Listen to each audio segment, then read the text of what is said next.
What's up, guys, gals, and non-binary pals? My name's Naomi. Welcome to House of Miscellanea. It is Saturday Night Live, you guys, and I am just getting some things prepped for my work. Excuse me, already in progress. If you are joining me for the first time, welcome. It is it's for a Saturday Night Live for me to work on a work in progress like this one here, as well as discuss different topics about art and diamond painting, sometimes how they relate to one another, sometimes it's just about art. Sometimes we just get an art lesson. I want to say hello to those people who are already in the chat. Michelle, thank you for moderating tonight. Ducky, thank you for moderating tonight. A big old round of applause for our moderators. I don't know why the dogs are barking, just at nothing, as per usual. Diamond 20, hello. Hi, Jen and Callie Francois. Hello, how are you guys? Tonight I wanted to Jamie and Alex. Hi, watching along with Jamie. I hope you guys are having a good visit. First, let me cover the really incredibly important question here. Oh yeah, I know. We're bound for sugar shaming like immediately tonight, but we'll give it one more time. She gets one she gets one more freebie before we have to completely just shame her mercilessly on the chat. But I got to get the important question right off the bat, okay? So we had some good, I feel like good drops this weekend, and then bam with the Morales, you guys. So who all got their Margaret Morales today? I've got to know, because there's got to be at least a few of you that are, and I'm curious to find out. Do they even have, I'm just going to look at the new arrivals.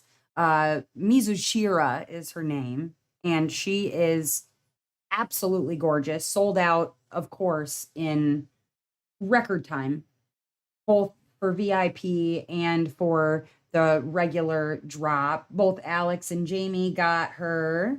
Francois, congratulations. Oh, Jen, I'm so sorry. Missed out. Yeah, I'm not surprised that she sold out so quickly, honestly. Sarah had a panic attack. Her internet wasn't working, and she missed the first drop, and then got her on the second release. You skipped it, Callie. I liked it, but not enough to get it on drop day. Ah, okay. And Sue is going to do it for the event. Okay. I was incredibly lucky. Sarah is picking up a copy for me. We have an arrangement. It's okay. But she knows Margaret Morales is just absolutely my favorite artist. And I, one, am incredibly lucky to have a friend like Sarah, and two, just an amazing group of friends in general. Those of you who are here supporting me every week, subscribers, the members. So I did want to say a massive thank you to everybody who is here and supports the channel. And I appreciate every one of you guys. Hello, Wendy. Michelle, negative for me, but it's a very pretty painting. Yeah, she's gorgeous, man. She is gorgeous. But that all said, I'm glad for those of you who wanted the Morales that you got the Morales. Did anybody pick anything else up? I mean, I thought it was going pretty strong with that cat. And oh, Ducky, did you get her? You got her? Yes, I hope. I know you were well, I want to say that you were on the fence for about 4.5 seconds, maybe. So you saw it and then you were like, meh, done. Okay. I know that you were planning on getting a painting this weekend, but they were going strong with that cat. Oh, you did. Good. Good. They were going strong with that cat, and then the like witchy potion one was so cute. Oh, can't get anything else though. Dude, I understand. You got the 12 months mini dazzler thing. Oh, that's cool. That one was very cute too. I do have to say, very, very cute. Um, Also some really interesting dreamer designs drops. I enjoyed seeing those, but let me go over my tools really quickly.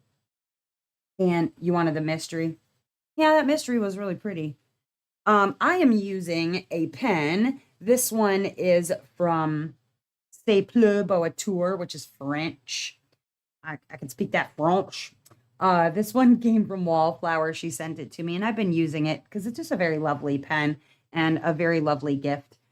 It has my Diamond Art Club mini thin metal multi-placer. I was in the middle of putting in my putty when I started the live. Yeah, that Rita Kanya one was very good too. I am using Butterfly Effect Wears dot dot putty. Let me move my light over so it's a little easier to see what I'm showing you here. A pen. There it is. Now you can actually see it. Look, you see right through it. Ooh, very fancy. And then Butterfly Effect Wears dot dot putty. You guys, this is my favorite putty. This is number one for me. Definitely in the top three would be Putty Crocker or Patsy's Putty. Those are very good. And Diamond Art Club is also up in my top, well, I'll say top four. I am using my tried and true Butterfly Effect Wears putty along with my tried and true Firefly diamond painting tray. This is the Switch Mini Max from Firefly. I love the depth on this thing, although if it is too deep, you can get a lower cut on the sides. Very cool. It has a removable slide in and slide off lid, along with a removable trash tray, which I will be removing actually. I like to just sit it up on my lamp and then I just drop my trash in there because when I go to empty out my diamonds, it has this open and close pour spout, which I really super enjoy. When I'm ready to pour my diamonds in here, when I have the trash tray in here and it has, I mean, even like this number of diamonds in it, sometimes I get a little overzealous with the way that I'm shaking them into the tray or into the container, and then I end up with trash inside of my colors. So I didn't want to do that. And then, as always, I keep my tweezers handy and a straightening tool because you just never know when you're going to need those. Yes, Michelle, you need to put a firefly tray on your Dubai list. We are planning who's going to try for the mystery box coming out tomorrow.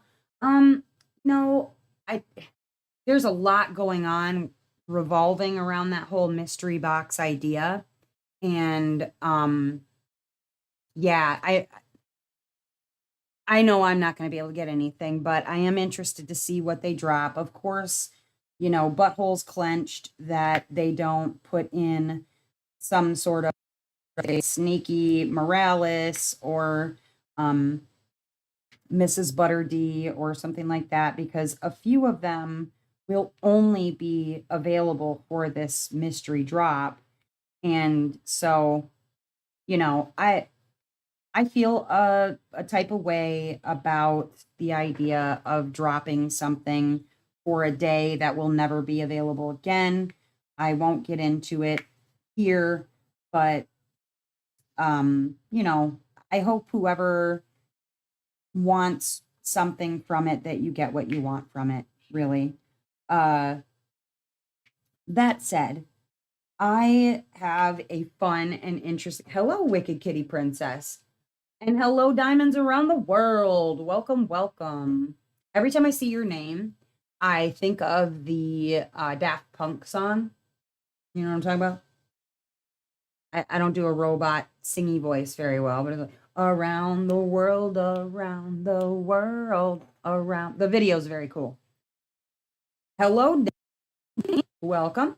So yeah, I have an interesting topic for you guys tonight. I wanted to talk about technology as it relates to modern art, right? And I don't mean modern art, I mean like art in the modern times. And I did want to talk also because obviously it's important that when you discuss technology as it relates to art in modern times, that we talk about AI. And I wanted also to, oh, you got finders, keepers, and one mini dazzle. Awesome. Yeah, my issue with that Diamond Queen with the D stash idea. Yeah, welcome. If you think back to like Try to Follow, for instance, they put Try to Follow in the mystery. It was only available as the mystery. And that first like D stash that happened, it sold for $800. Now, I don't have $800 to spend on a diamond painting, and more power to those who do. I did spend more for Try to Follow than I really would have liked. I wanted it. It was a unicorn of mine, and I completed it for, a very special thing to me, which was my 1,000 subscribers on YouTube. Um, I didn't pay 800 for it, but uh, I don't. Hi, Marie. I don't like the idea of having an item that you immediately put into archive that causes other people, and this will come up at a later time, but yeah, it was 800 on eBay.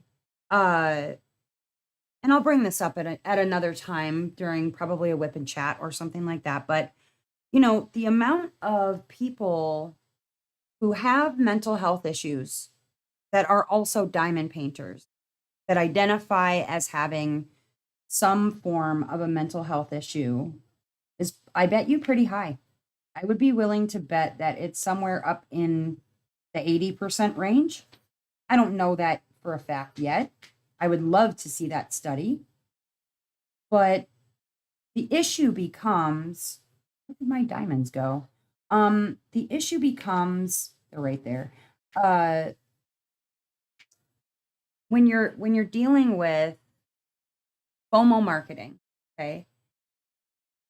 You have something like that where people have mental health issues and they suffer from what's called transfer addiction. You run into issues where someone like me, okay, who is in recovery from a different type of addiction would then have a transfer addiction and get a thrill from getting that Margaret Morales first thing in the morning, or getting a, a, a Hannah Lynn first thing in the morning, or scoring something on D-Stash for really cheap or whatever. Just that sort of thrill that comes from a purchase, right? A feel good. Go, do not even start, young lady. Ray, are you playing a video game? Can you just make sure she's got food in her? Um, Hi, Riley or Rye. So you take something like that, a person like me who has already issues with balancing my own dopamine, and then introduce something like retail therapy, right? Which really, as we know, is just transfer addiction. Um, you run into issues. And so companies that use it, and I'm not specifically talking about one company, other companies use this for all kinds of things, all kinds of things. When you use something like FOMO marketing and your target audience is primarily people who have mental health issues and are shopping, the question becomes, and I'm not going to answer the question today, though I may answer the question in the future, is FOMO marketing the fault, and I put that in quotes, right, of the consumer or of the company, right? And that's for every person to answer on their own. Think about it, stew on that. what have you. But that's not the topic that I'm talking about today. That was just my thoughts because of the two drops that I know are coming and not ever coming back. And then I worry that those things will show up on Dstash for, $800 or whatever. Now, granted, Diamond Art Club, when it came to try to follow, when they when they saw that people were turning around and destashing it for hundreds of dollars, when they found more of them to sell, they did make those people that purchased it agree to never selling it for more than retail value, or they would be banned. And I do appreciate that they took a stand and some number close to that, where they made that arrangement with them that no, you can't sell this for a ridiculous amount of money. That I'm glad they caught that. But does that mean that they're going to do that tomorrow? I don't know. I don't know. That's time will tell on that. And I look forward to seeing what they do and what they decide to do about that. Diamonds Around the World says, yeah, that's just insane for a diamond painting. I know when I was unboxing my mystery kits on my channel, be careful of price gouging. Yeah, absolutely. Absolutely. Francois says, I think FOMO marketing might be a form of abuse. And in a way, I don't totally disagree with that. And that's where it becomes, is the responsibility on the consumer or is the responsibility on the company, right? So, hi, Della, welcome. We were in a deep topic there when you walked in, Della. Welcome to the chat.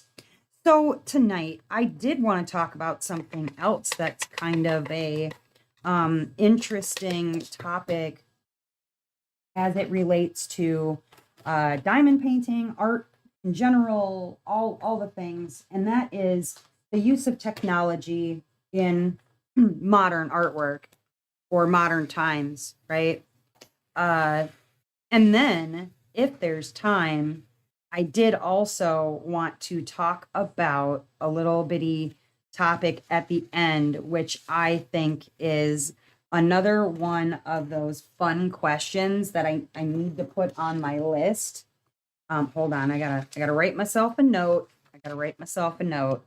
Just a moment, because I just thought of this question.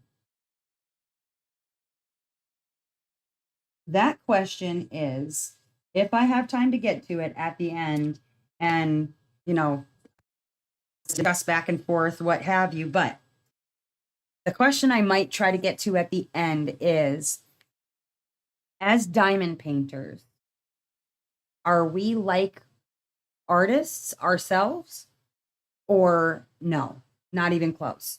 We'll get into that. But thank you, Michelle.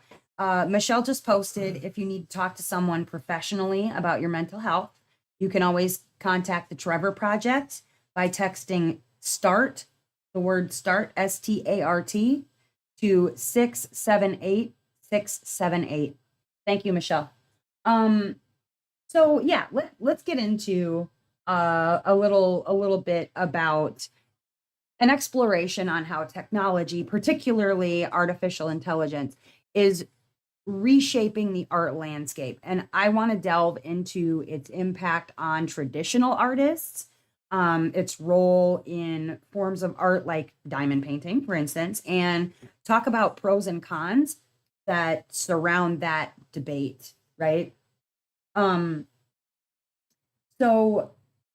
there's a lot in this. Buckle up. I hope you got a diamond painting to work on, or you're driving home, you're settling in, all the good stuff. Hi, Glory, welcome.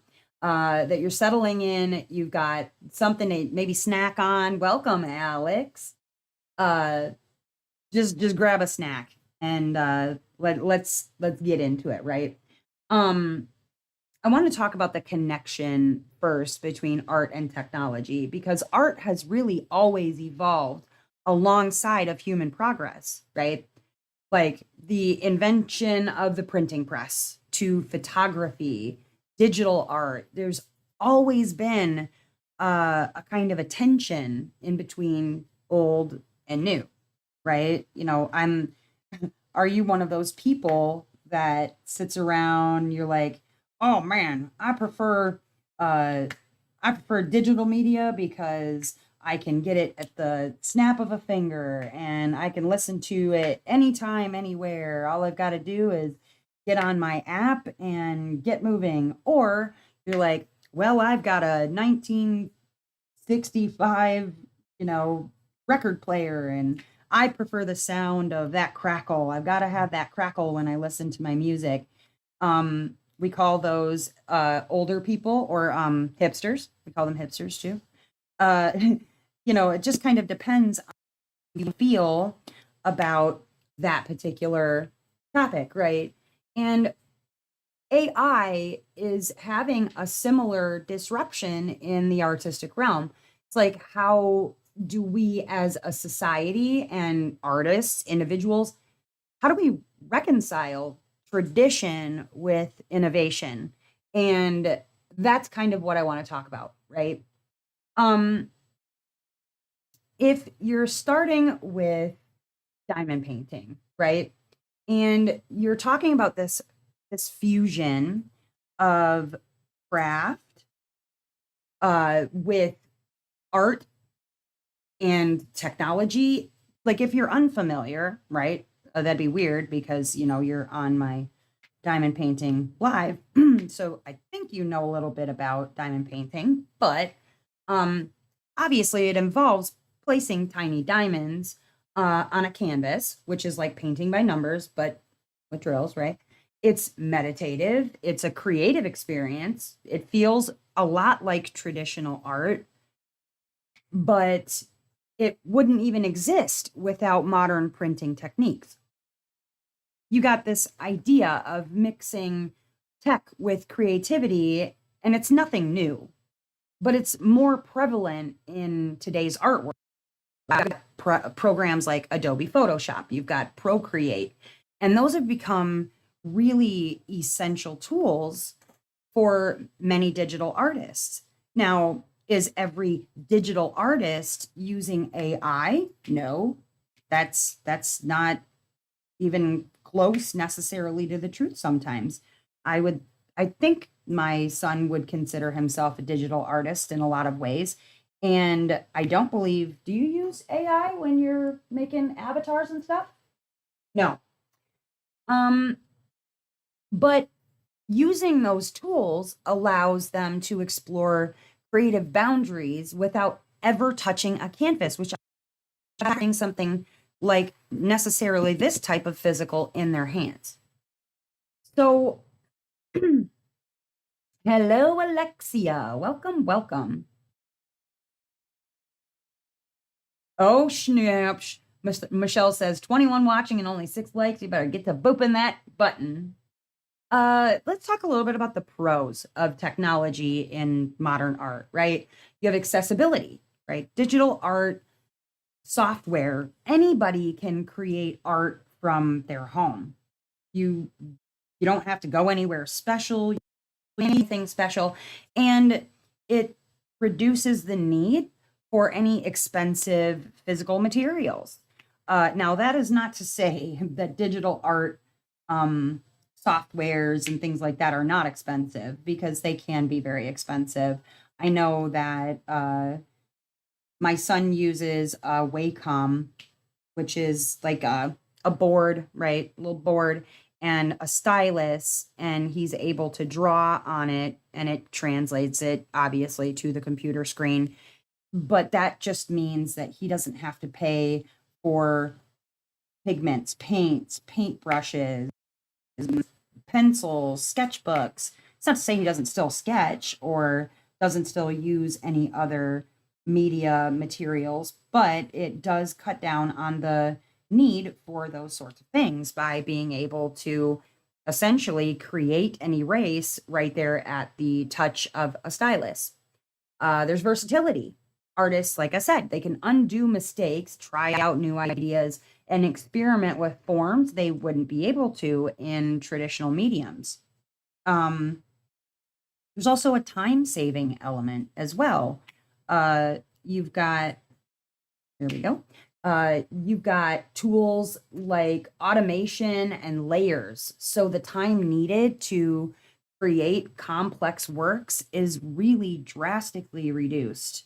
Um, I watch my son create things sometimes, and it's amazing to me how when things now me, if I'm trying to create something on there, everything's on the top layer. I don't know about layers. I don't know about starting with the bones and then putting on top and then putting on top and then putting on top and then going back 3 layers down and pulling this out and or covering it or whatever. But I like watching him making art in this way because even when he was creating my logo, the House of Miscellanea logo with the bottle and the little things in the bottle, that was created by him. And to watch him even make something like that, each in these separate little layers, was really fascinating, honestly. Um, and the time needed was drastically reduced because you just pull out what you need. You don't have to go back and cover and undo and whatever. There's also collaboration. You got digital platforms which allow for global connection with people and collaboration in real time. It's something that a traditional medium would not be able to replicate. Uh, Even, such things as like commissions, those things can be edited and altered in real time for the person who has commissioned the art, which is obviously very handy. Um, you've got the reproducibility. Is that how you say that? The reproduction of it. Digital art can be easily reproduced without loss of quality, unlike traditional works that degrade over time. Um, like you're talking paintings, if they're in the sun for too long, they get UV damage, the paint crack. Sir, don't slam it. Thank you. You got paint that chips and cracks and falls off the painting because maybe the idea of um, making sure that those works were preserved is not key and first and foremost in the artist's mind, because maybe in their mind that art isn't going to last generations and generations. But what's up, Noel? Hello, hello. Yes, working on Blues Room. Um, but let's talk about kind of the cons too. You get this like loss of physicality. Digital art really lacks, okay, and I think of this in terms of books, you guys. I I'm a book person. I can't read on a Kindle. I can't read a novel anyways. I can read on a computer screen. I do it all day, all the day, all day long, every day, whatever. But when it comes to reading a full novel, there's no freaking way I'm sitting down and reading a novel on a screen. I can't do it. I can't do it. I love the tactile sensation of a book in my hands. There's a smell, right? And so when you're talking about oil painting or sculpture, you lose that physicality when it comes to digital medium. There's an over reliance sometimes on software. Some critics would argue that digital tools reduce the need for foundational artistic skills. Now, I've mentioned this many, many times. I do not have artistic ability in that way. I'm crafty. I can do artistic things, but I don't know that I would call myself an artist. I can fake it, but that's about it. Now if we're talking about diamond painting, your opinion may be one way or the other as to whether or not we are creating art or copying art or whatever. Again, we'll get into that. There's market saturation. As more digital art and artists emerge, it becomes harder to stand out in a really crowded field. Um, Harkening back to when we were all consuming the same, even 52 channels on the television. There were the water cooler talks about this or that TV show or episode of a soap opera or episode of Full House or whatever we were watching. We were all consuming the same media. We were listening to the same music. We were consuming the same things. And it can be really hard to stand out in a crowded field when there's so much market saturation. There's also an environmental impact. While seen as more sustainable, digital art still has an environmental cost through the use of devices and servers. Now, we're consuming electricity, we're consuming bandwidth, or what have you when it comes to digital media. And no, it may not be planet ending or what have you, but to run electric use fossil fuels that we are heavily reliant on as a people. And in some ways, maybe you think consuming the electricity to do that could be a bad thing. And then there's devaluation of art. Because it's so easy to replicate digital works, that can lead to their perceived devaluation compared to a one of a kind physical piece, right? Is the artist who creates something in a digital world, is that artwork just as valuable as, say, an original watercolor by the artist? I mean, take Margaret Morales, for instance. Man, would I love, love, love to have one of her original pieces. Just would be amazing to have an original watercolor painted by her hands.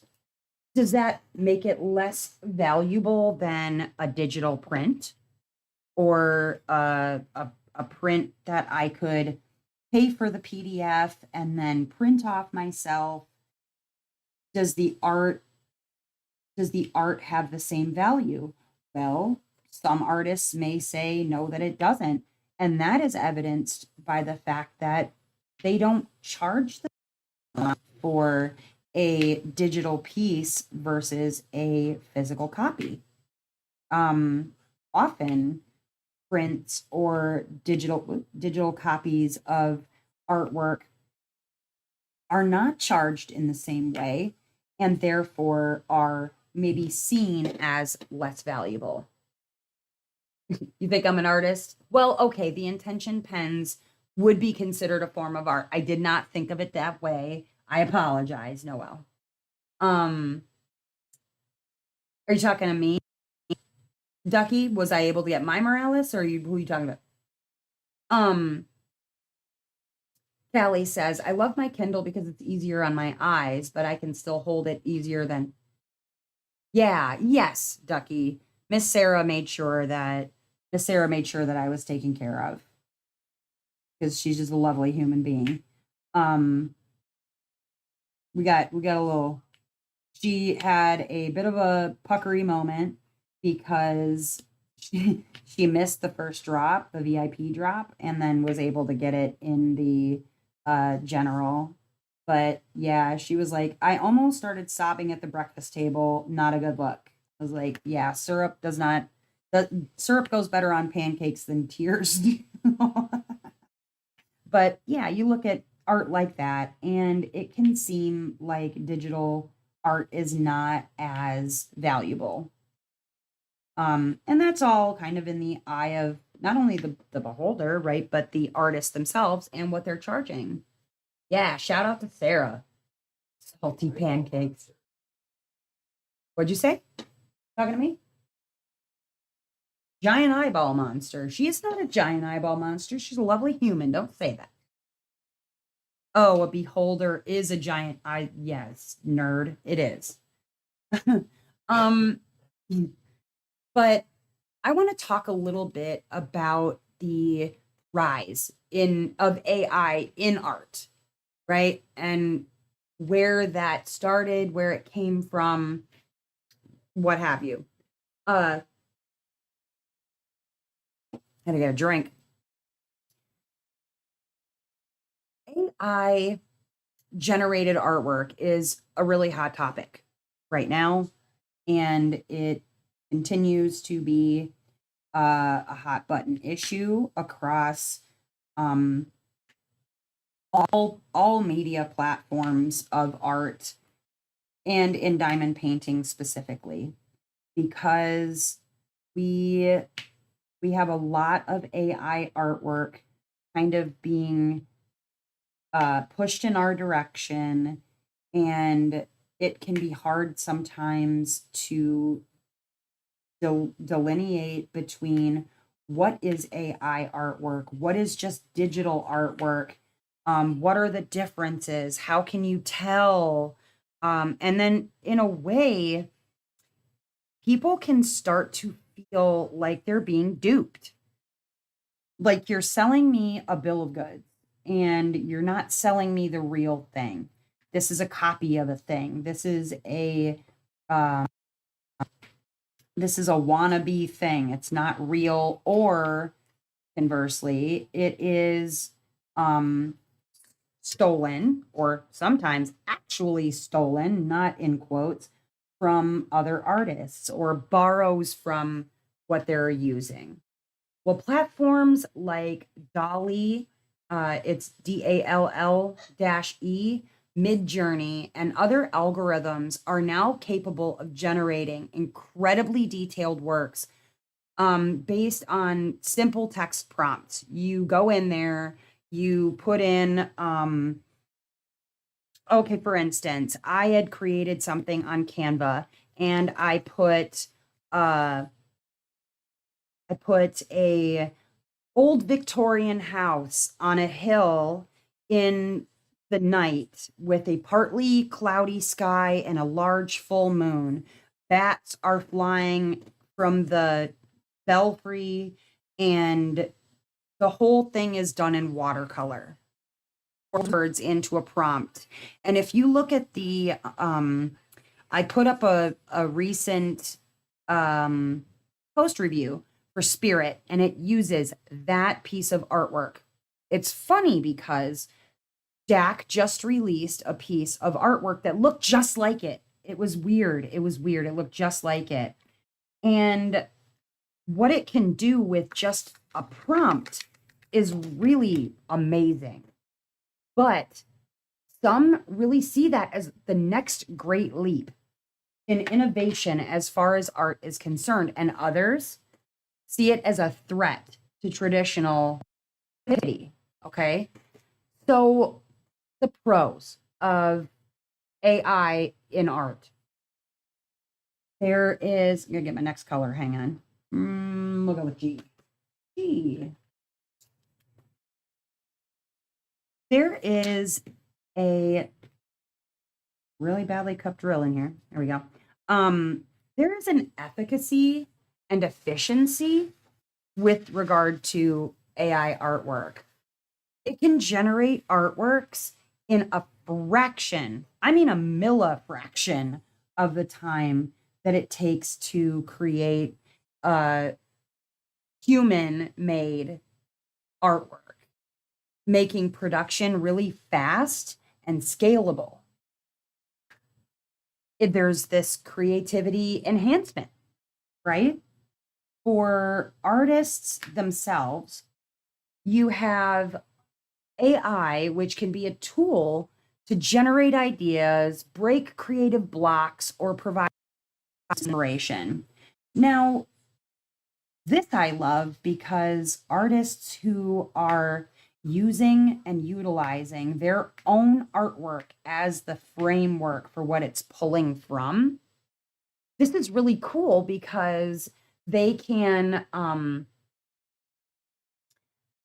yeah, shout out to Sarah. They can use this as a means of kind of visualizing what they can do with their own style, their own works, and they don't necessarily have to use the piece that's created. They can use that piece as the inspiration for something new that they want to create by hand or digitally. And or some of them who decide to use those pieces, they make changes, they hand touch, they bring it into a place where it looks more like their style or more like something that they would actually have done by hand. Um, that's really handy to look at your own work in that way. There's an accessibility also for non-artists, people like me who don't create traditional types of art and have no formal training in art can now create visually stunning pieces. You can use an artistic eye where you might not have an artistic skill. Is it cheating? I mean, that's really up to each person if it's cheating, right? There's also, again, collaboration potential. Artists can use AI to explore brand new styles and push the boundaries of their own work.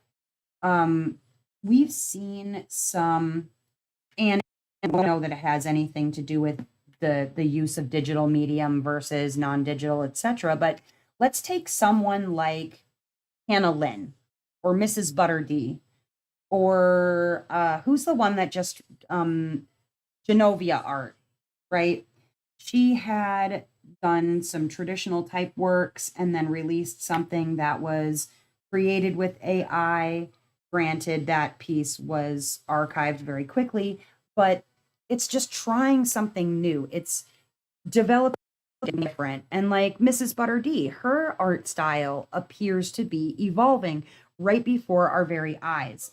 You're seeing differences in facial shapes or eye shapes, and you can go back and look at things from Hannah Lynn when her traditional, now highly recognized and sought after big-eyed girls weren't so big-eyed. It was very different art.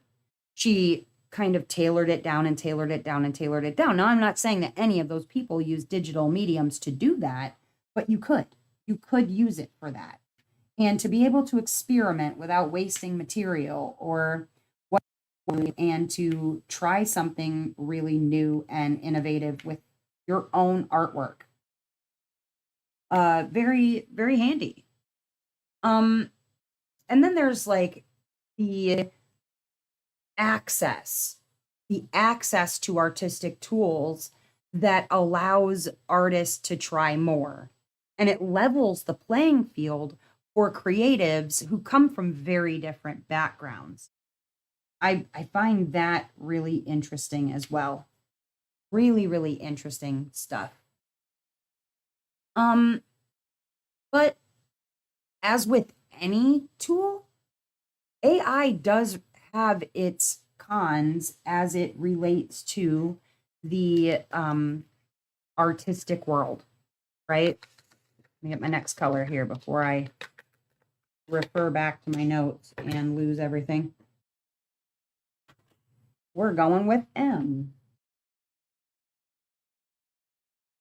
And stop me at any time if there's any questions that you have or points you want to make, whatever. Diamond Art Emporium, not cheating, hate the phrase, created by dinosaurs. Very true. Very, very true. Now, I don't think it's cheating either. I think there's a lot to be gained from understanding the fact that AI is here, right? It's here, and we can either get with the times and learn to use it responsibly and creating specific laws around it where it will be as scary. And I feel like that too is explored in the Oprah special that came out on, I feel like it was Hulu on an ABC special. I think it was Hulu. It was either Hulu or Amazon Prime. I can't remember which, but Oprah came out with a special very recently talking about AI and kind of, is it scary, getting with the times, blah, blah, blah, blah, blah. And as with any new technology, we always think it's going to be the end of something. This is going to end traditional blah, blah, blah as we know it, whatever that happens to be. And honestly, if it weren't for proper legislation, sometimes as it concerns those things, the point of any tool like AI is to make someone's life easier, to make someone's life better. And there's always going to be those who find out how to and do sort of game the system with it. Scary stuff when it happens, but there is, as far as some cons are concerned with the tool of AI, there can be authenticity issues. And this is where the laws come in, right? Traditional artists often argue that AI generated work lacks the emotional depth that human created pieces have. There's some videos out there that you can watch or pieces that you can look at where if you look back at AI art that was released even 2 years ago, 3 years ago, 5 years ago, there was this program called Wombo Dream, and I have some pictures that I saved from it on my phone. This was when, AI art was relatively new to the public, and we were playing around with it. And what it created was very obviously, like, you can almost tell when you look at some AI artworks, like, that is not real. There's something weird in it. It's like the subject has too many fingers or missing toes, or and the symmetry is too clear on the face, or whatever it happens to be. We feel this lack of authenticity there. There's something in it is not ringing right. A lot of people are worried. Oh, right. Francois asked, why was Esmeralda by Genovia art pulled by DAC? And that was because she used AI art, as Callie says, without disclosing it. She didn't say it was AI, and then it was discovered to be AI later, which is why they always put on the artists that they use. This artist may use AI or something like that. Dreamer Designs has it too, though I will say that on their site, it's in a very light font that almost matches the background, which feel how you will about that. I just wish that companies that use AI art would disclose it outright. And then you give somebody the choice. You'd say, this is AI, or this is 50% AI, or this is 98% AI, but give somebody the option. And then they don't feel like they're being duped, or they feel like they have a choice and they don't have to be angry about it or whatever. Because I think that's the biggest reason why it bugs people. Now, I don't know that for fact. But I think that that's kind of part of the reason why I don't like it, is because I feel like you're trying to pull one over on me. And I don't like that. I don't like that. I don't want to feel like you're trying to pull a fast one, why? Here we go. But then there's the worry, the concern about things like job displacement. There's a growing fear that AI could take jobs away from humans. And especially in commercial sectors, like advertising design. And it's funny because this came up with my son not that long ago. We were talking about graphic design and how a lot of graphic design nowadays is moving to using AI tools and whatnot. And it's almost another one of those, if you're a dinosaur, get with the times, start learning how to use the software and the programs that you need, and um, jump on the ship because the ship's leaving without you. You're not going to have much choice in the matter. There's also originality concerns, and this right here is the part that also bothers me, I feel like. A lot of AI models are trained on existing artwork. They're pulling from a database that exists from everywhere, and it's trained on specific pieces, and it copies those pieces. And it leads to very serious ethical concerns about originality and potential copyright infringement. There are so many times where I have felt like the art that I'm looking at that's AI and provided by an art collective, that it's like, okay, that's supposed to be Josephine Wall, or that's Dakota Dateweiler. Oh, there's Margaret Morales. And it looks like it's trying to be those artists because they're popular in diamond painting, popular in the art world in general. And that's hard to swallow. Diamonds in Recovery says, Scott Christian Sava says, there's no cheating in creating your own art. That's the beauty of art. There are no rules or laws, but I think there is something to be said about AI when it can replicate someone's art style and someone tries to claim that art style as their own. For example, putting into an AI generator an image with the style of Andy Warhol or Van Gogh. But it seems like, well, that's not exactly true, Ren, because it's pulling also from search engines like Google, or search engine that it has permission to browse, whatever those are, and images that aren't watercolor, stamped or whatever. It does train on all images that it has available to it in those specific search engines. Now, I know that there is some controversy around which engines it's able to use, because for a while it wasn't needing any specific permissions to say copy a human voice. You could program in, like, let's say for a YouTuber like me, where your voice is available on YouTube on many, many videos.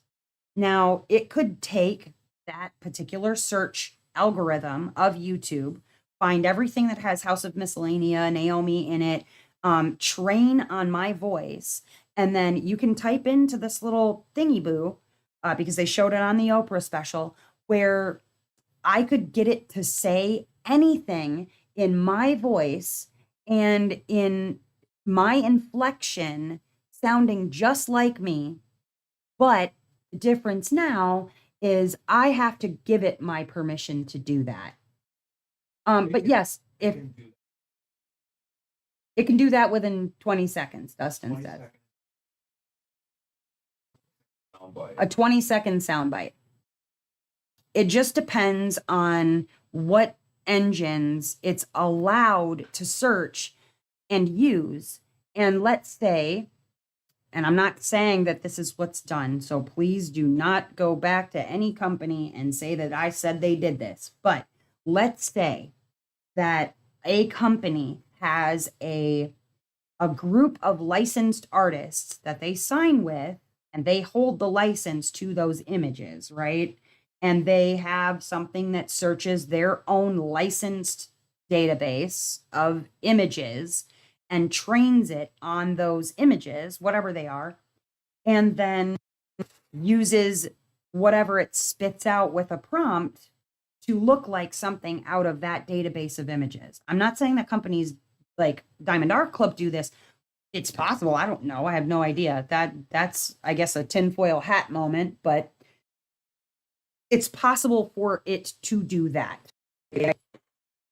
Um, there's just a lot of originality concerns around AI art and whether or not you feel like it's innovative or what have you.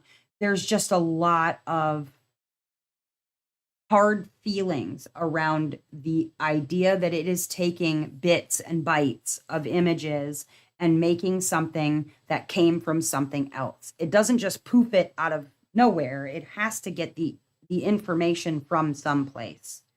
It's not just created out of space.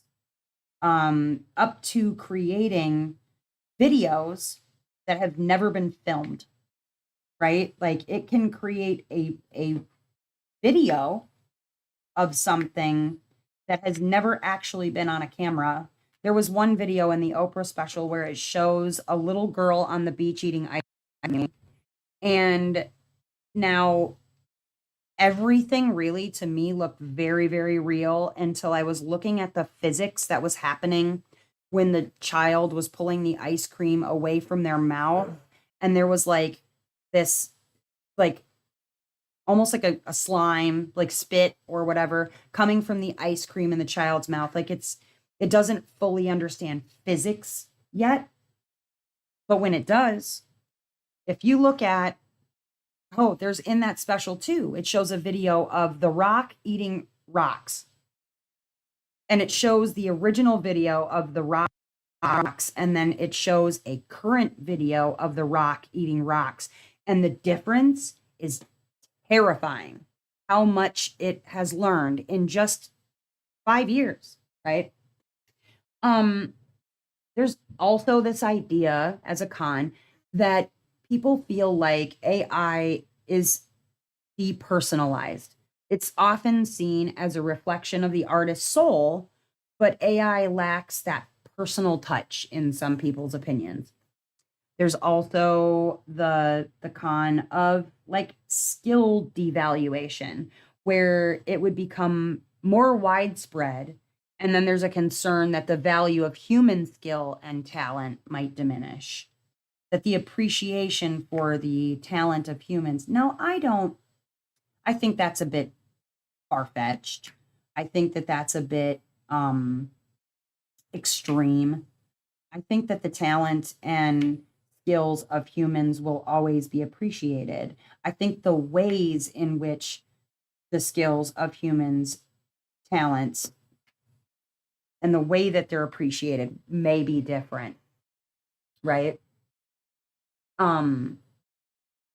So talking about how AI impacts traditional artists, talking like painters, sculptors, illustrators, etc., and how traditional artists have spent years, if not decades, honing their craft only to see AI create similar results in milliseconds. It can create a kind of friction between those two worlds, because there's competition for commissions, right? Let's say AI can now generate, well, because it can, AI generates logos, illustrations, and other works that companies used to go to artists to create. And now they can type in a prompt and boom, there's their artwork in 0 time. You've got these cultural shifts. As more people view AI generated works as legitimate art, traditional forms might lose cultural relevance, maybe. There's also this pressure to adapt for artists. Um, some traditional artists feel pressured to incorporate digital tools and AI into their practice, whether they want to or not. Um, and I think a lot of that probably has to do with speed. Really, really, really hard not to incorporate those things when other artists around you may be pumping these things out like so fast that you just simply cannot speed up, can't keep up with them. Um, there's also this sense of like exclusivity in the market, right? Or a fear of exclusivity in the market, where traditional works still hold a market niche as authentic or real art, which some collectors prefer, but that gap is really narrowing. Um, I mean, look at the purchase of AI art as it concerns diamond painting, right? And for the record, I do want it known that I am not against AI being used in diamond painting, in the works that we recreate or paint over or whatever. Just so that nobody thinks that I'm knocking on anything, I I prefer not to purchase certain specific AI artwork for diamond painting or generally, but that is not because I'm against AI as a tool or a medium or whatever in diamond painting. So I just want to make sure that you didn't think I'm sitting here bashing on AI because I hate it or won't use it or whatever, because that's not true. Um, I appreciate it for a lot of different things. What I don't appreciate is, like I said, when I'm looking at a piece of AI art and I'm like, ah, so that's supposed to be Margaret Morales. Oh, that's supposed to be Color Out of Place. You know, that's supposed to be Dakota Dateweiler or whatever. I don't like those types of art when it comes to AI. So just so you know, I'm not sitting here bashing on AI because I hate it or something like that. But here I think is the biggest one as far as artists are concerned, and there is this fear of being obsolete or obsolescence, where they worry, traditional artists fear that they might become obsolete as AI tools take over and continue to advance at their jobs. Well, we've also had this fear in technology since always. You know what I mean? Like, we were so worried about what a robot was going to do with, making automation, right? Oh my God, you're taking away human jobs, and what are humans going to do? Well, it frees us up to do so many other things. If a computer can do it and you let it do it, then humans have more free time to do things that they enjoy doing, to innovate in different ways.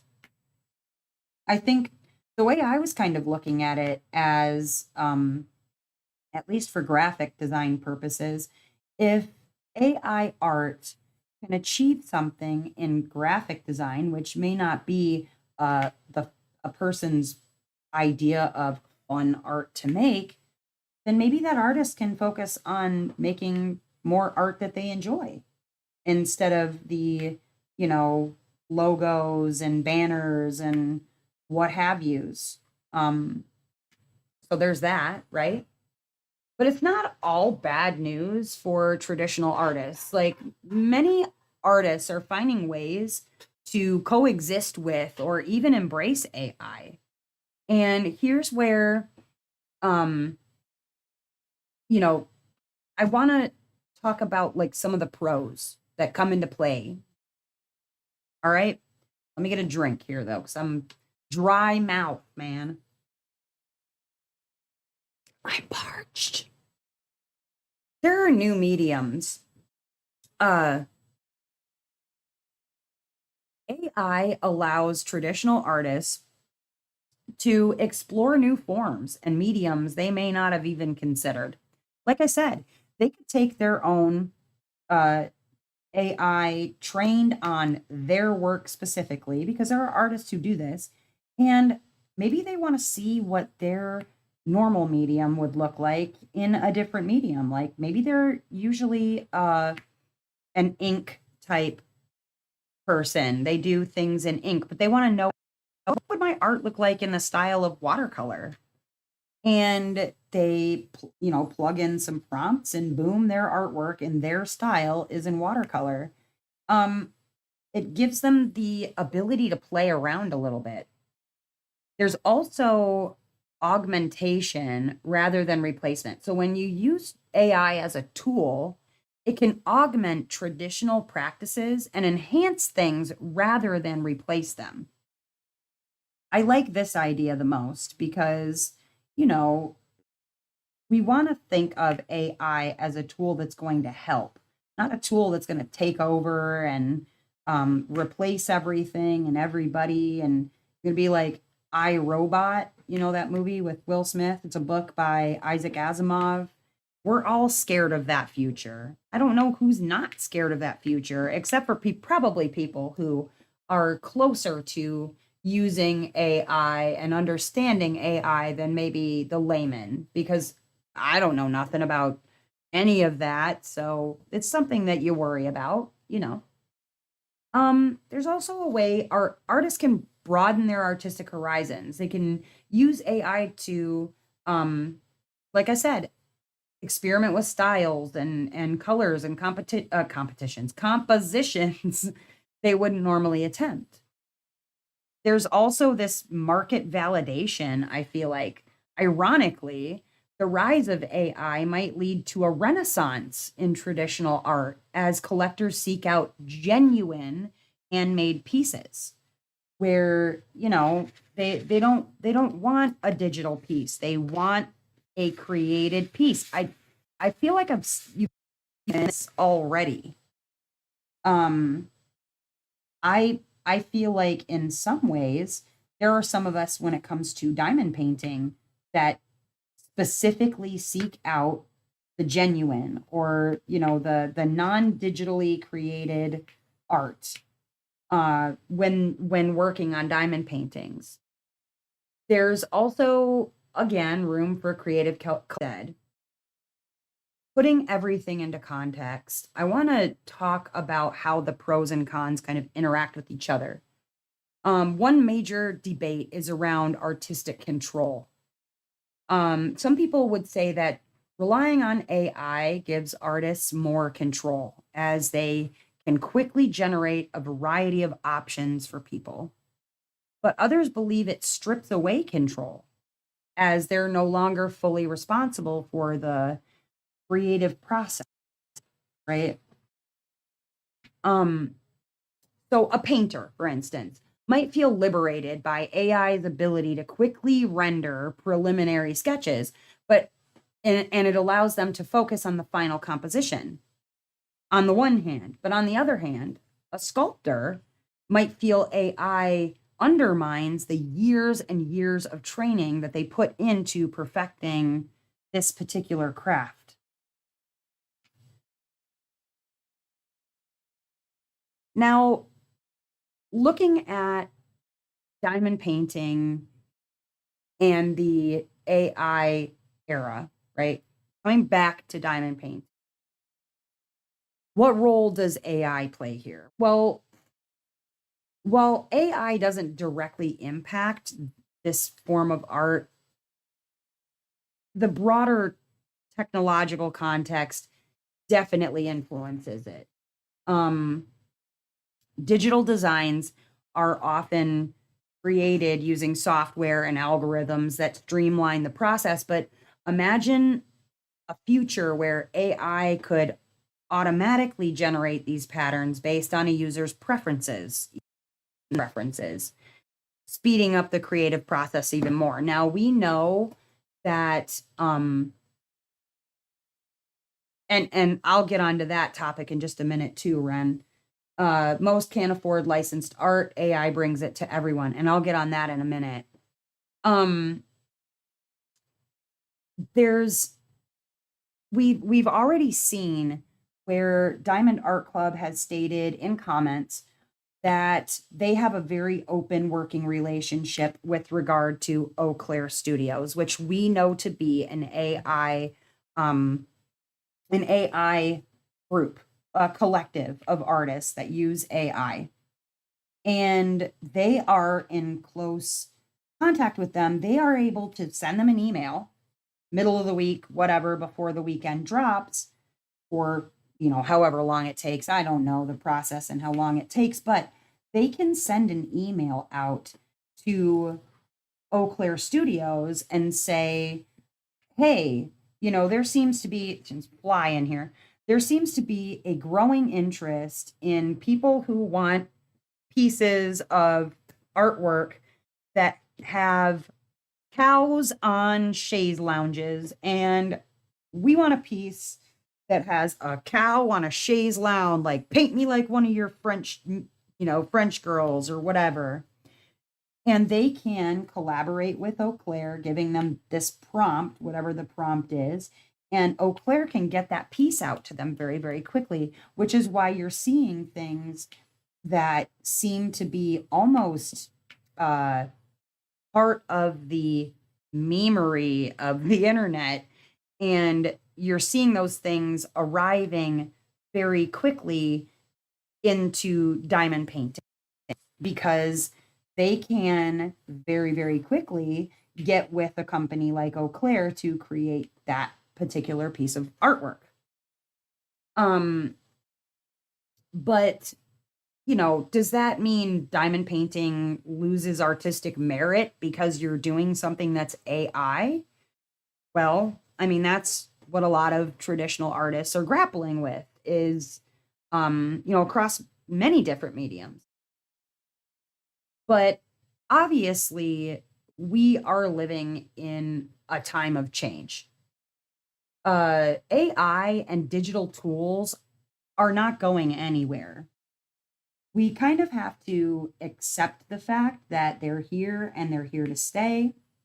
And for companies, smaller companies like Ren's, for instance, at Diamond Art Emporium, having tools like AI allows the companies, at least in the beginning or in the long run, to bring that art to everyone.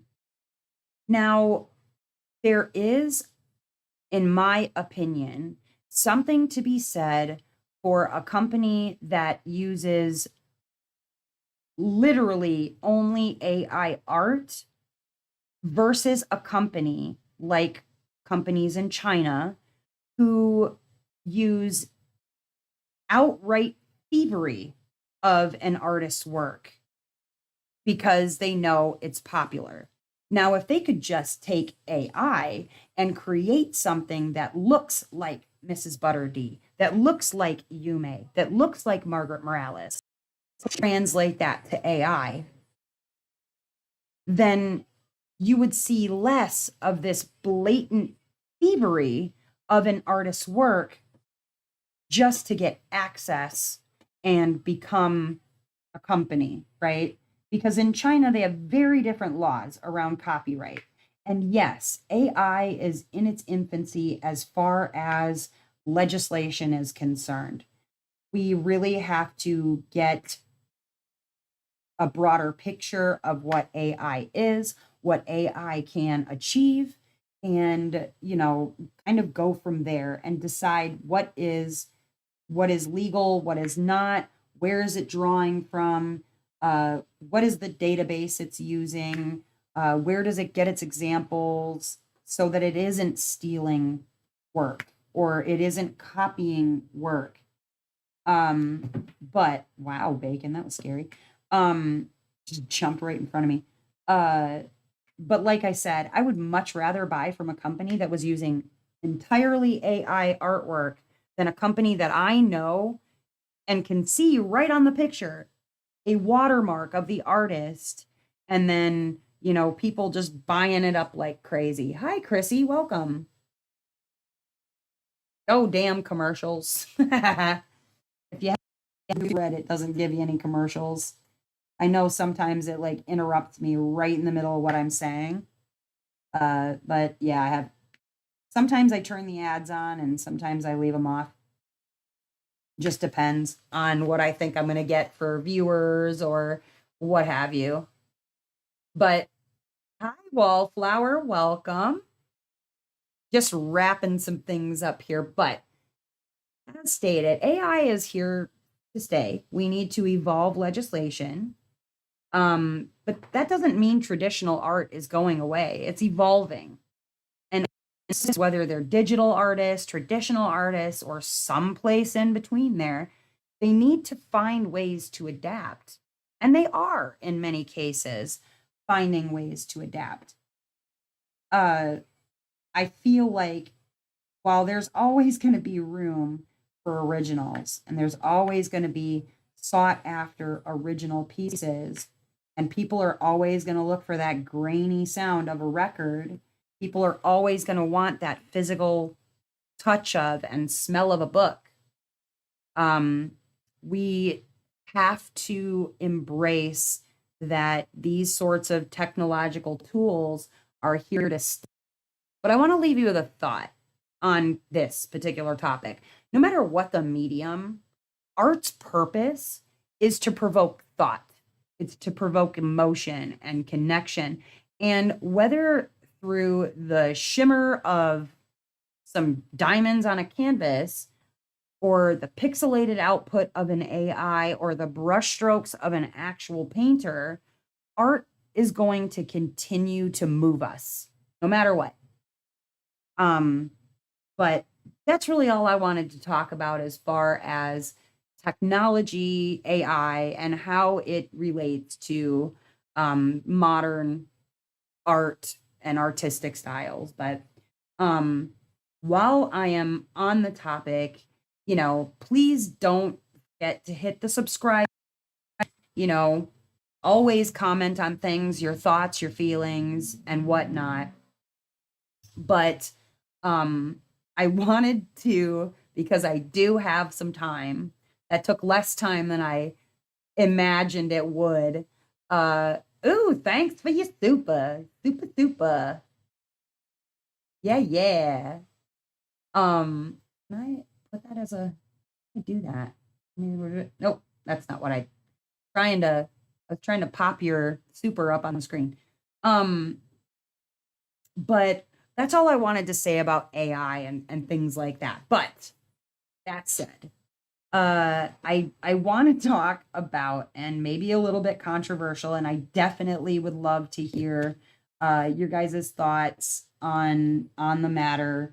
But I wanted to kind of go back and forth on the topic of whether or not a person who diamond paints can be considered an artist. And I feel like there's plenty of back and forth on that. So I wanted to kind of go over the arguments for and the arguments against. I'll kind of bounce back and forth for and against considering diamond painters as artists, okay? And definitely let me know what you think. I'm going to start off by asking, for those who are in the chat right now, as a diamond painter yourself, do you consider yourself to be an artist? Even though we are copying a person's work here, right? We're covering over it with diamonds. Are we also artists? Do you consider yourself to be an artist? Now, I brought this up with my son, and he did not like the idea that I thought of myself as a kind of an artist or recreating and putting out an artist's vision on, diamonds, etc. But do you consider yourself to be an artist as far as diamond painting goes? And I'm interested to see and whether or not any of these arguments for or against kind of change your mind on the topic because I took some notes like I do, and I want to know what you think. So, as a argument for, okay, diamond painters as artists, there is a creative and creativity aspect. Diamond painters select their designs and their colors, showcasing their creativity and choosing pieces that resonate with them, like an artist does. Now, we each pick a piece because it represents a feeling, it represents something to us. It's pretty, it evokes a memory, it evokes a something, right? There is a creative aspect that goes along with choosing what piece you're going to do next, right? Now, do you want me, let me know how you'd like me to do this. Do you want me to go through and give the reasons against first or the reasons for first? Or do you want me to bounce back and forth? What do you think? As you are all stating in the chats, people are saying we're crafters, not artists, or diamond painting is a craft, not an art. I see myself as a crafter. No, I consider artist someone who creates something from scratch. I'm not creating art using artistic cues to entertain myself. Diamond painting, knitting, cross stitch, baking, create something from a pattern or design that someone else created. You want to hear reasons for? Okay. I believe completing a prepared kit is considered a craft, but if one is to diamond paint and create their own design, they are an artist. I consider it a hobby. The creative part has been done. I'm more artistic when I color. The hobby is one of tenacity and commitment. Part of the hobby is collecting the moving parts. Okay, okay. So, Callie, are you trying to say like do one of each? I don't know if that's what you were trying to type with EA, but I'm just guessing.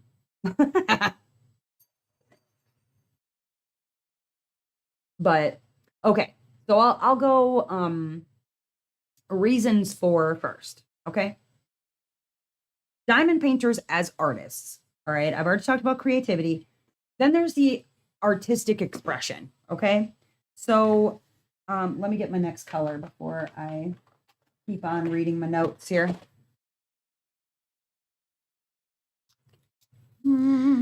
Go with that one. That was a lot more probably than I needed, but that's all right. Poor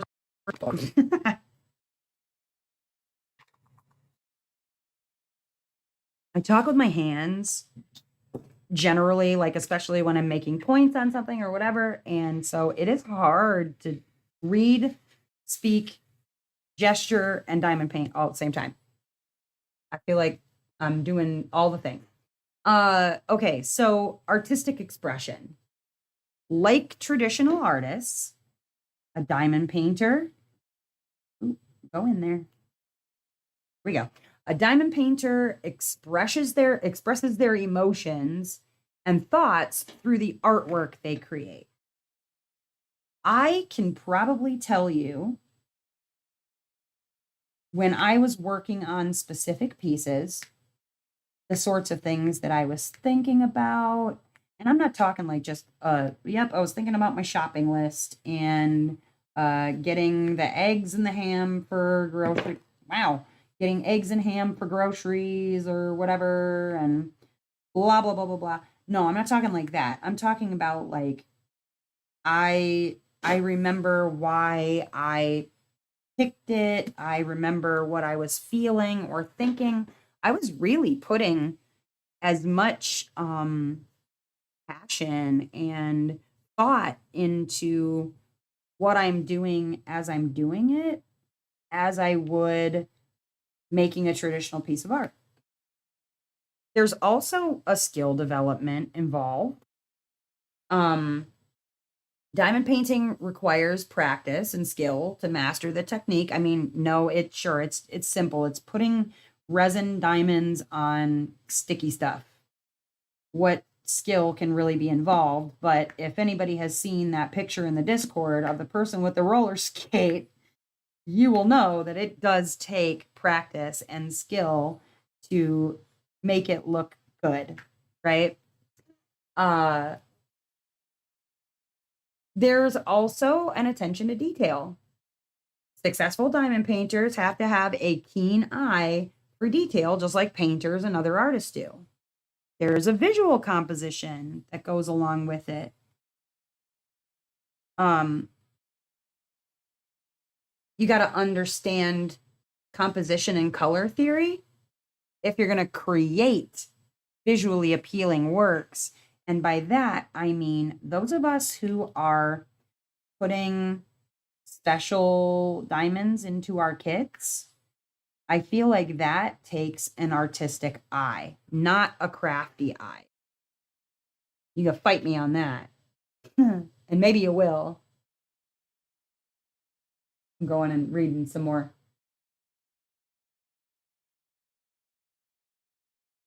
You're having sound issues. Anybody else having sound issues? Oh no. What did Glory say? I consider it a hobby. Da, da, da, da. Okay, exactly, Glory. Coloring is using creativity to create something, using colors to make it unique. But you could do that with these kits. And people who typically go and like bling up their kits, they do just that. Ask Jamie how many different greens that she went through and had to purchase to try and get 2 greens that were exactly the same so that she could get a correct and proper gradation with those greens in Little Lizard Garden. It's there. The artistic eye is there, right? There's always going to be that personalization. And the ways that we can customize our projects. I have changed eye color in things. I've changed skin color in things. I've changed outright colors. And I don't mean just like messing up and putting the wrong color down. I mean like actually making. So I've done that too. Shut up, Dustin. Don't laugh over there. Yeah, that was anyway. I don't mean swapping colors. I mean like actually making artistic decisions to make a diamond painting look different than the artist intended. And then there's the therapeutic value, right? The act of diamond painting can be a form of artistic therapy, similar to other art forms that promote mental well-being. There's aesthetic appeal. The finished product can evoke emotions and appreciation and qualities often. Those qualities are often attributed to traditional art. There's community engagement, right? Enhancing a diamond art piece in your own personal taste. Yeah, absolutely. And yeah, Jamie says too many. She bought too many greens, just trying to get the correct, proper gradation of green in the piece that she's working on. Takes an artistic eye. It does. But with the community engagement, diamond painting communities foster artistic collaboration and sharing of techniques, just like traditional art communities do. And maybe not so much in America, where diamond painting, even though it's a craft that has been around here for a while, less than a decade here, but in other countries, this is not a new craft and is considered an artistic hobby, an artistic expression. And in those cultures, it's considered valuable forms of artistic expression. And then there's a storytelling element. Some diamond paintings represent narratives or themes similar to how a painting tells a story. So I am working on a passion project right now regarding the stages of a woman, specifically the stages of this woman, me.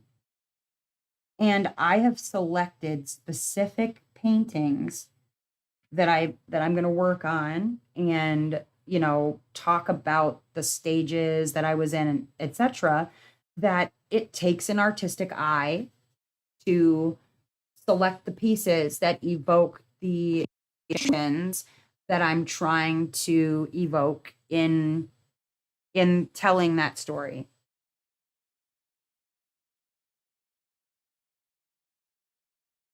Destiny says making changes and enhancements might use an artistic eye, but that just means you were a good crafter. There's nothing less than in calling yourself a crafter. I'll get to that in a minute too. Sound is a little choppy for you sometimes. Are you on the internet now? I wonder if the kids jumped on something. Plus, enhancements are still based off the original art piece. Okay, I can see that. But I'll get into your point in a little bit here. There's time and care and the craftsmanship that goes along with it. You could display a diamond painting in your home or eventually in galleries or exhibitions. There's also working in various styles. I mean, I love pieces that are surreal and strange and just off of normal. There's the same satisfaction in completing a diamond painting as an artist gets with completing a piece of artwork, right? And then inspiration for others. Diamond painters can inspire each other to create and appreciate art. And I think that it also brings up the point that by putting diamonds on a canvas, you are showing almost the highest appreciation for the art or the artist. I guess that's how I feel anyways. And I really build an emotional connection with the pieces that I'm working on. Similar to the way an artist, traditional artist, would build a relationship with their piece of art. I've had more love-hate relationships with diamond paintings than I care to admit. Just like an artist does, right? And then finally, there's an evolution of art, because as art evolves, so do definitions of what constitutes art. And diamond painting represents a contemporary form of expression. Now, if you want to go down the negative Nancy, the negative Nancy line, there's arguments against diamond painters as artists. Now, I have mentioned many times over, I don't feel like, to your point, Callie, I don't feel like I am an artist. I feel like I'm crafty. And no, I don't think that there's anything negative about that at all. That said, quilters or crocheters or knitters or fiber artists that craft little like I have someone that made a lemur for me out of what you call wool felting. Those would be considered crafts. However, those are also fiber art. So are they any less artists because it's a craft? I guess that's all in the eye of the beholder. But there's a lot of people who think that diamond painting is not artistic. They believe that diamond painting is repetitive. The process of identical pieces over and over and over and over again can be seen as repetitive rather than creative. There's also limited artistic input. Once you've selected a piece that's by another artist, diamond painting kits come with predetermined designs and color schemes, and it can limit individual expression to your point, right?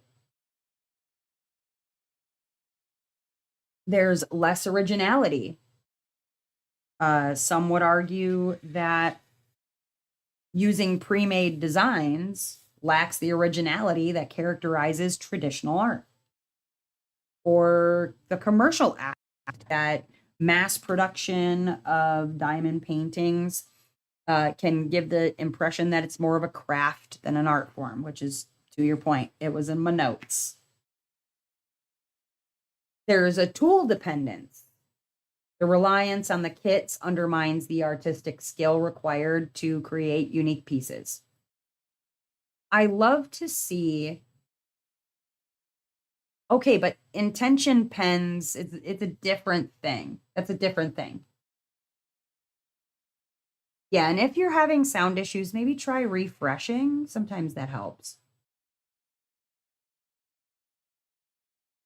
And Callie, these points are not like necessarily trying to argue with anybody that a a crafter or a hobbyist is an artist, nor is it arguing that a crafter or a hobbyist is not an artist, or that they cannot be seen as synonymous in some sort of way. These are more or less just musings and things that I wrote down. I don't think that there's anything bad about um being what would be considered a crafter rather than an artist, traditional artist at all. At all. I think that that I guess leads to an interesting question about whether or not uh people see the word crafter as a negative connotation, and I don't. I definitely don't. Um because there are some diamond painting commercials that exist out there on YouTube, and it will say that diamond painting is a why do we need to label ourselves? That's fair too. um that diamond painting is a an artistic craft. It's in like it's all in the wording, it's all in the way that they market the product, that you're doing a creative craft. Are you doing a creative craft if it's someone else's creation? I guess that's a question for you to answer in your own mind. I think the craft itself um can definitely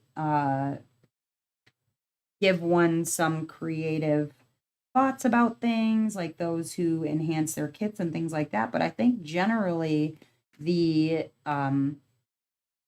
craft of diamond painting is just kind of meant to do what's there on the legend and here on the drill field, and you do the thing and it looks good, and then you have a finished product, right? But I'm not arguing neither for or against either. Well, I appreciate you cheering me on, Noelle, because you love me, because I love you too. You just kind of having your mind blown talking about it, Callie. Well, it's not something that we generally think about. It's not something that we sit down and necessarily talk about. I think there's also like well, um looking at it from a consumerist point of view, right? That it's a consumer trend rather than genuine artistic exploration or whatever. And there's a debate over skill level, because the skill level required for diamond painting is not comparable to that needed for traditional forms, and that it's not customizable enough. You could take a blank, because I've seen people do it, and I'm like, that's fascinating. I don't know that I could do that because I don't understand enough about shade or light or whatever. But I've seen someone that they take a blank canvas and their leftover diamonds, and they make these like little 5 by 10, because I've seen them, these little 5 by images of like a famous person from a specific movie. Like they had Jack Nicholson, and they didn't use anything to make this. They just pulled it out of their own memory of Jack Nicholson breaking through the door where he's like, here's Johnny. And then there's like Kevin Bacon, and he's doing his like his footloose stance, and they use leftover diamonds. And actually some of them, it's like just cheap Timu kits that they're covering over with their own picture, which I thought was really, really cool. Um, but I don't know. I just found it really an interesting topic. And, you know, why do we need to label ourselves? Because I want to talk about labeling ourselves too. Um, I think that, if you're doing the craft of diamond painting, was that somebody knocking? What was that? Oh, maybe it was the kids. Oh, it was him getting up. If somebody chooses to call themselves an artist and they're a diamond painter, I'm not gonna like stop and correct them and say you're not an artist, you're a crafter. And I don't think anybody else would either. I think they might like, roll their eyes a little bit at that person and think, well, Ned, you're a crafter. You're not an artist because you're not making the art yourself or whatever. I don't think anybody would ever be rude enough. Why do we need labels? Well, people generally like to put each other into boxes that we all fit into. We don't enjoy anything outside of the norm of our box, and we all fit into different boxes and labels and categories. My problem becomes when we use those labels or those categories to other each other. You know what I mean? And in a space where the point is either artistic expression or general relaxation or just honest meditation, that it's easy for us to just get into this mindset where it doesn't matter so much what I call myself when I'm diamond painting. Am I an artist or am I a craft? It doesn't matter so much to anybody but me, really. But because we do other each other in so many different ways, one could argue that, somebody who's new to the craft isn't as valuable as somebody who is a veteran of the craft. That because one is not as experienced with diamond painting, that their opinions may not be valid or as valid or as valuable. And it's we use those labels often to bring others who are like us to our little group, right? And then yeah, there's times where people use those labels to push others away.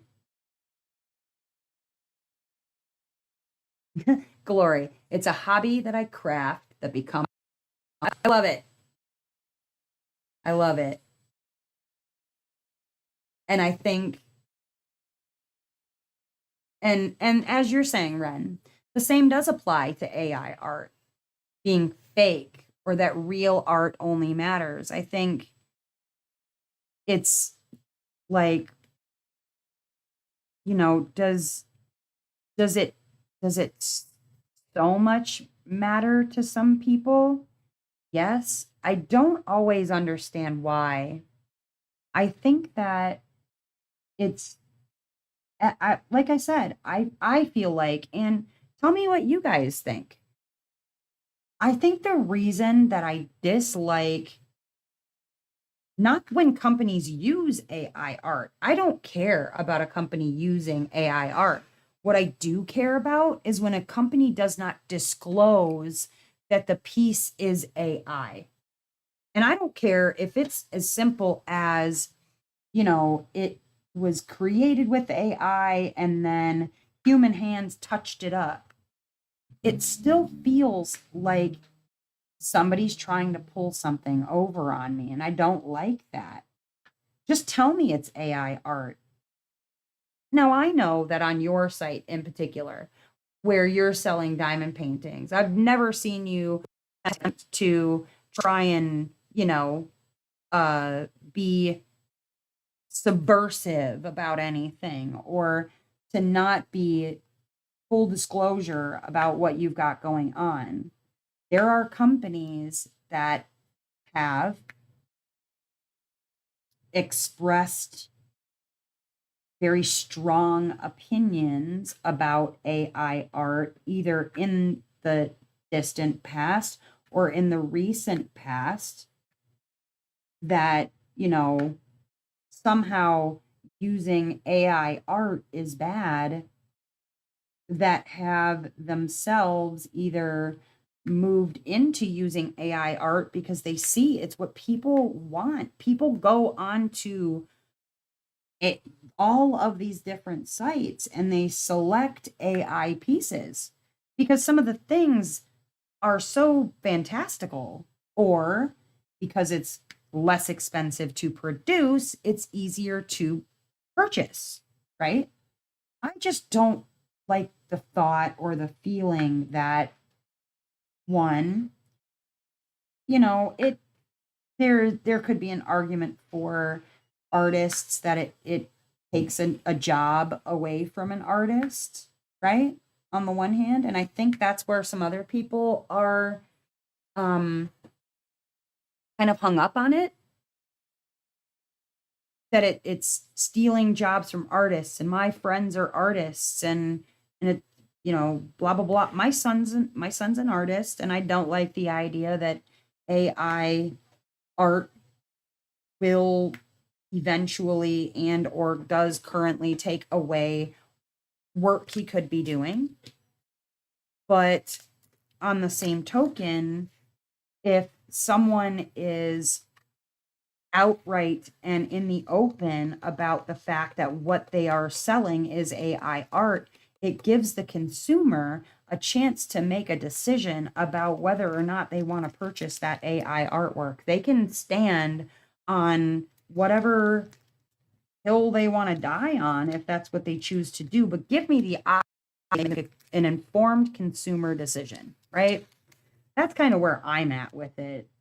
I don't, the rest doesn't so much matter to me. It doesn't. It doesn't.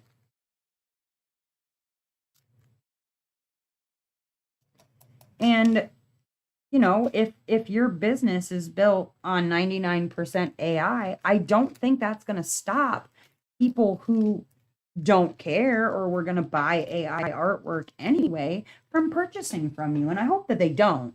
I hope that they don't stop purchasing from you just because you offer AI artwork. Because not every small business can afford to go out and pay 30% of to an artist at that time. Maybe that's something you'll be able to do eventually, and maybe that's something you'll want to offer eventually, or maybe it isn't. And that's okay too. But I don't like feeling like a company is not being forthcoming with the information surrounding AI artwork, you know? And I think, like you're saying, Ducky, that Dreamy Witch uses AI and you love her pieces. Agreed. I think that there are some artists out there who are using AI as a tool and they're fantastic. I just want to be able to be an informed consumer, and not just with regard to AI. I mean, that applies to basically everything. And not labeling anything or whatever. I just want to make informed decisions and to be able to make decisions about. Now, granted, if I like the piece and it evokes a thought or a feeling or um whatever, I'm going to buy it regardless. If the piece speaks to me, I'm going to buy it, whether it's AI or not AI. If I look at it and it evokes a feeling or an emotion or a memory or whatever, I'm going to buy it anyway. But I want to at least be able to know. That's all. Um, I think that most of maybe I'm wrong in this, but I feel like without having spoken too often with the people who watch my channel about it, I feel like most of the people who watch my channel so much concerned. Yeah, please do because I love surreal art, Ren. I love surreal art. It's my favorite. Color Out of Place is one of my favorite artists and they use AI. Um they use AI as a tool. It's not like all AI, but does that matter? No, because again, if it speaks to me, I'm gonna buy it, you know? And without knowing, without having polled anybody or anything like that, I think most of the people who watch my channel are probably not bothered by whether something is AI. They just want to be informed that it is. And not hidden behind this artist may use digital manipulation in small tiny print and whatever. Just say AI, not AI, or 50 AI, 90% AI, or whatever. But I think for the most part, people in general are more concerned about, you're more consumed with other problems than whether a piece that you like or that you bought is AI. I don't want to buy a piece that's stolen. That's the only thing I care about. As long as I'm not buying stolen artwork, I don't care where it comes from. I'm going to buy it because I like it. I'm going to buy it because it speaks to me and all that fun sort of stuff. That's kind of where I'm at with it, you know?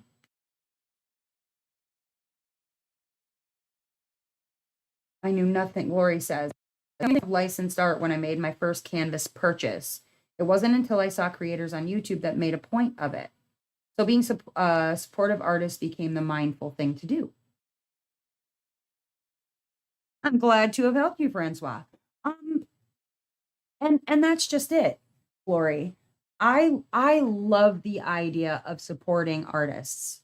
So I tend to buy pieces that are from specific artists.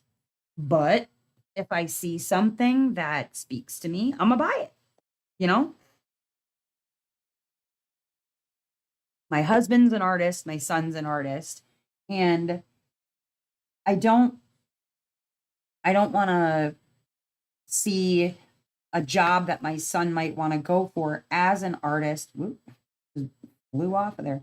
As an artist, go away because, AI takes over all of these spots from artists. But I really feel like what will end up happening is eventually we will treasure those things that come from real artists, not AI, and that some of the harder, like the not harder as in more difficult, but like the harder to get through, maybe more type art jobs will be done by AI, and then artists can focus on making the art that they love to make.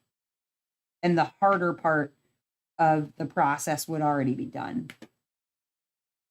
Because I do tend to seek out art that comes from specific artists.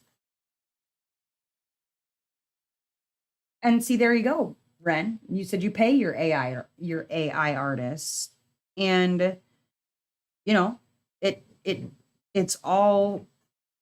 I feel like it's all so subjective, and I don't understand why it's one of those. It's another one of those labels. It's another one of those ways that people who could agree on a lot of things label themselves as I support X, or I support Y, or I support Z. And then you hang out with the group of people that you feel best represents the way that you think or feel, and that's that. You know, just like everything else.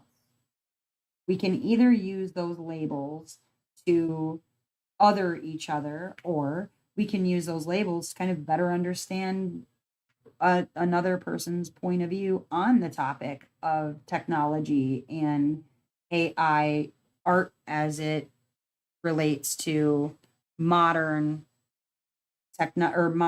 modern art and art styles and mediums and all that fun stuff. But honestly, guys, I have had a good time um talking with you guys about all of this stuff, all of it. If you are not yet a subscriber, please consider subscribing. Hit that notification bell so that you can be notified when new content comes onto my channel, or I'm going live on a Tuesday or a Saturday on YouTube. If you'd like to support the channel, you can do so by sending me a coffee or a super chat, or just by honestly commenting on videos, showing up to lives, and liking videos. It helps with the algorithm. I appreciate you guys for hanging out, for my TED Talk.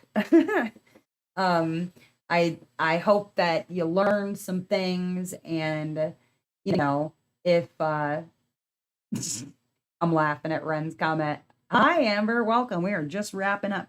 But if you also would like to continue the discussion and have your voice heard, you can join us in our Discord after dark, which is lots of fun. We get together, we go into a chat room, and we continue chatting. And it doesn't even always have to be necessarily about what we were talking about on the live. We just get together, chat, and have a good time.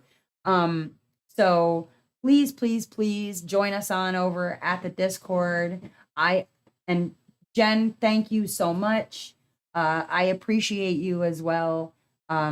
Noelle, I love you always. I love all of you always, but I hope that you will come and join on the Discord after dark.